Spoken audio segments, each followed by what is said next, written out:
So okay, I'm going into tonight's episode of Supergirl expecting a certain type of combat. A badass one. Welcome to the heart of the stories we tell. My name is Rob, and tonight I will be reviewing tonight's episode of Supergirl. Before we get started here in the States, this is Halloween, so happy Halloween everyone, and I hope you have a fun, safe night. It might take me a little longer to get these videos up tonight because I'm also handing out candy.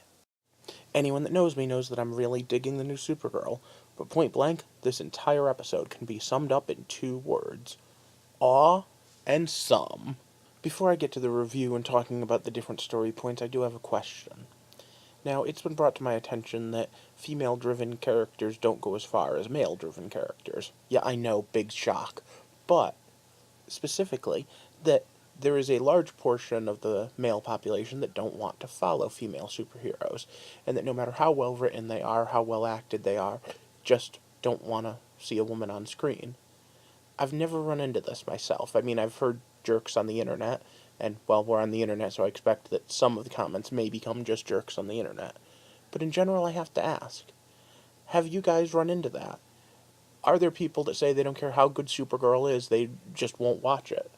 Because I'm loving the show. I love strong female characters. I love strong male characters.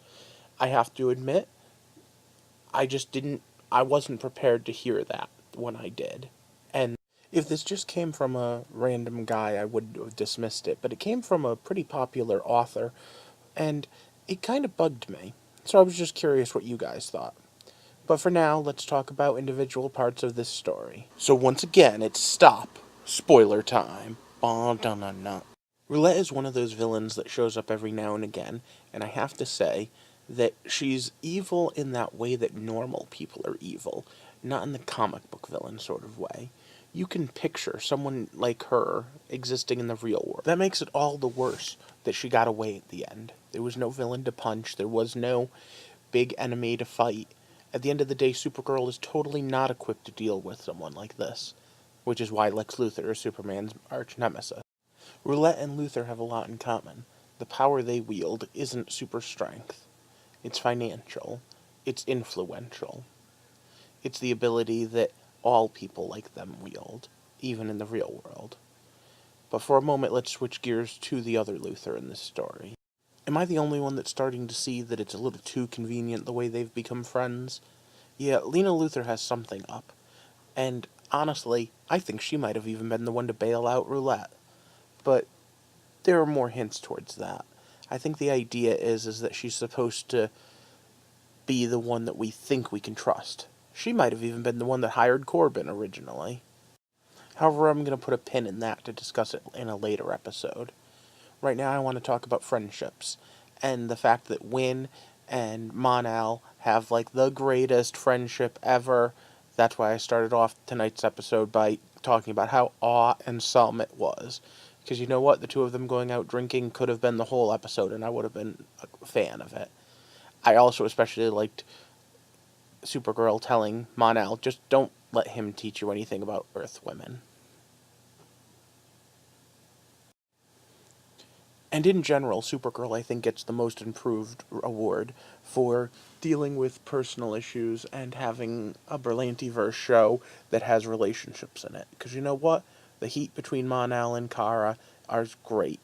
Hell, the heat between Maggie Sawyer and Alex Danvers is pretty hot. There's even a little bit of chemistry between John and McGann. Part of me wants to sing, I know I just met you and this is crazy, but will you mentally bond with me? But okay, I won't. I won't sing. Don't worry, please don't hold this against me. As far as ongoing storylines go, though, Cadmus got name-dropped tonight, but in honesty, it feels very much off the radar. No, this was all about Roulette and her Fight Club, and her Fight Club was pretty much bog standard, we don't talk about Fight Club. Yeah, there were a bunch of rich people betting on people with powers for fighting. The analogy to dogfighting was a little heavy-handed, though, with Michael Vick. I just didn't see it.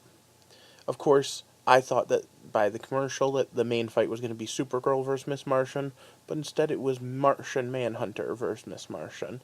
And that was pretty good. And of course, any discussion of Miss Martian will have to discuss exactly what we found out at the end of the episode. If you've read the comics or watched the cartoon, though, you already know. That story she told probably was pretty true, though. There was a white Martian that refused to kill order and snuck people off Mars. She just wasn't the one being snuck off. She was the white Martian. After watching the coming together of Mon-El and Kara Zor-El, it'll be interesting to see what happens when John realizes that McGann is a white Martian. I sense a heavy-handed analogy to race relations coming, especially with the fact that the Daxmites and the Kryptonians hated each other already. I do find it interesting that the Daxmite has different power set. Well, not really different. Older. The original Superman could only leap tall buildings in a single bound. A bursting shell would break his skin, that sort of thing. His power set grew over time. So they basically made Mon-El the proto-Superman.